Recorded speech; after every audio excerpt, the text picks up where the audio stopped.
The history of the USAF George Hammond.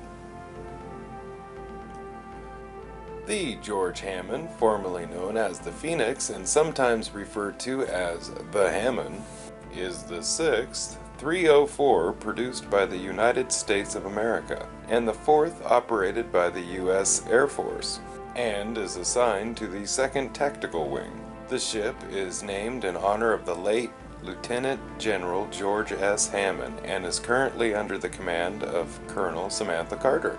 After commissioning, the George Hammond was stationed at Atlantis during the conflict with Queen Death and participated in several battles with the Wraith, including the final battle of the war. It later returned to Earth and aided in the battles against the Lucian Alliance. The George Hammond is a BC-304 class vessel. It has maneuvering thrusters, sublight drive, and Asgard hyperdrive. It uses Naquadria as a fuel, Asgard power core, Asgard shields. Its hull is comprised of a Naquadria Trillium alloy. It has Asgard sensor array, Earth targeting systems, computer navigation systems. Her armament includes 4 Asgard plasma beam weapons, 32 railguns, 16 VLS missile tubes, Mark 8 and Mark 9 nuclear missiles, has a complement of 16 F-302s, and also contains an Asgard computer core, Asgard transporters,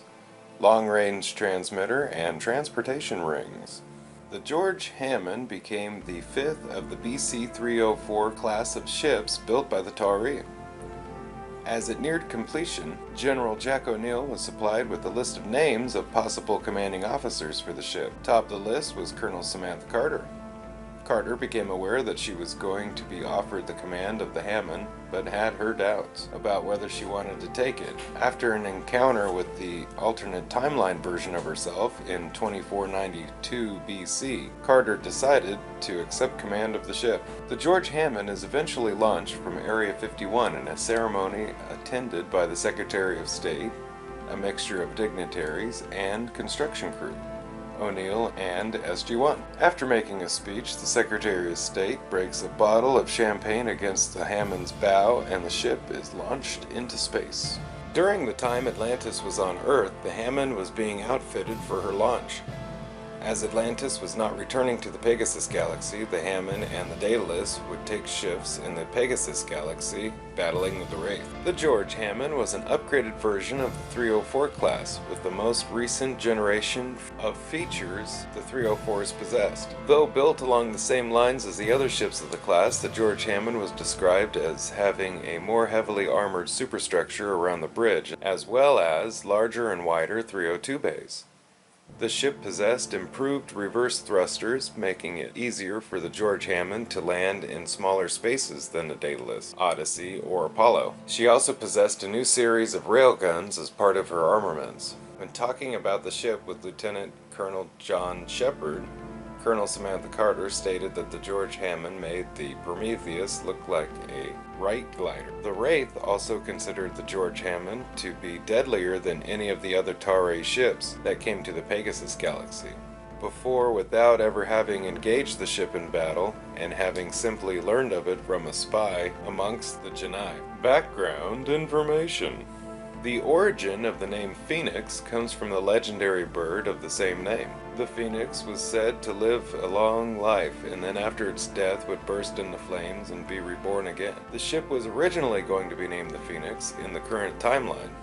However, after the death of Don S. Davis, and consequently his character, Lieutenant General George S. Hammond, the ship had been renamed in his honor. The large display console located on the bridge of the George Hammond is illuminated in orange light. Compared to the display on other BC-304s, the Hammond's display protrudes forward far less and is more reminiscent of the panel on the Prometheus, however turned sideways. Despite losing the Asgard plasma beam weapons in the Battle of the Wraith and not repairing them for the rest of the conflict with Queen Death, the Hammond proves to be extremely effective in battle against Wraith hive ships. During the battle over the Outer Rim planets, the Hammond becomes the first Earth ship to destroy a hive ship without using any nuclear weapons or plasma beam weapon. It also does so while practically crippled. Later, the Hammond goes one-on-one against other Hive ships and does significant damage due to the crew's better tactics. The Hive ship is stated to have lost half of its weapon arrays to the Hammond's attack, and sustained heavy damage against the Hammond and is forced to retreat with the Hammond's reinforcement when Wraith reinforcements arrive. While stationed on Atlantis, the Hammond repeatedly receives heavy damage and is never fully repaired, as it can't be without going back to Earth. As a result, it lacks its plasma beam weapons for most of the conflict. The ship also has a problem with its dorsal shield due to the inability to repair the ship. Every time the ship's damage is mostly repaired, it is sent back out on a mission and receives even more damage that has to once again be repaired without help from Earth. During the final battle with the Wraith, Colonel Cameron Mitchell and Teal'c briefly came aboard the Hammond as F-302 pilots to aid in the battle. Thank you for watching the history of the USAF George Hammond. Don't forget to like, share, and subscribe if you can. If you've already subscribed, thank you, and have a great day.